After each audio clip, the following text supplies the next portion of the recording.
வணக்கம். இது FIR. நாட்டின் பல்வேறு இடங்களில் நிகழ்ந்த குற்றங்கள் மற்றும் அதன் பின்னணி பற்றிய தொகுப்புகளை இப்போது பார்க்கலாம். துபாயில் இருந்து தங்கம் கடத்திய வழக்கில் கைதான தமிழ் பட நடிகை ரன்யா ராவ் வீட்டில் DRI அதிகாரிகள் மேற்கொண்ட சோதனையில் 5 கோடி ரூபாய் நகை பணம் சிக்கியுள்ளது. 3 மாதத்துக்கு முன்பு திருமணம் செய்து கொண்ட அவர் கடந்த 15 மாதங்களில் 48 முறை துபாய் சென்றிருப்பதும் தங்க கடத்தலுக்கு என்றே பிரத்யேக ஆடையை பயன்படுத்தி இருப்பதும் தெரிய வந்துள்ளது. 4% கமிஷனுக்கு ஆசைப்பட்டு கடத்தல் குருவியாக மாறிய நடிகையின் பின்னணி என்ன? குமரி அருகே தம்மிடம் அடிக்கடி பணம் கேட்டு தொந்தரவு செய்த ரவுடி முகத்தில் மிளகாய் பொடியை கரைத்து ஊற்றி ஓட ஓட விரட்டி வெட்டி கொன்ற பெண்ணை போலீசார் கைது செய்தனர். துணை போன அவருடைய கணவரும் பிடிபட்டார். பண விவகாரத்தில் அரங்கேறிய கொலையின் பின்னணி என்ன?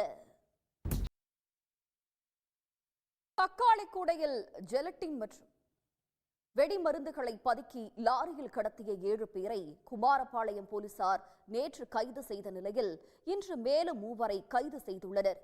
சட்டவிரோதமாக சேலத்தில் இருந்து கேரளாவுக்கு 4700 கிலோ வெடிப்பொருட்கள் கடத்தி அதிக விலைக்கு விற்க முயன்றவர்கள் சிக்கியது எப்படி?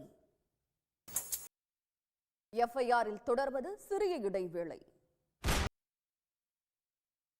தூத்துக்குடி அருகே தாய் மகளை கொலை செய்து நகை பணத்தை கொள்ளையடித்த சம்பவத்தில் தேடப்பட்டவரை போலீசார் சுட்டு பிடித்தனர். காலில் குண்டு பாய்ந்த நிலையில் சிக்கிய கொள்ளையன் முனீஸ்வரனின் பின்னணி என்ன? ஏற்காடு மலைப்பாதையில் சடலமாக மீட்கப்பட்ட திருச்சி பெண் முக்கோண காதல் விவகாரத்தில் விஷ ஊசி போட்டு கொலை செய்யப்பட்டிருப்பது தெரிய வந்திருக்கிறது.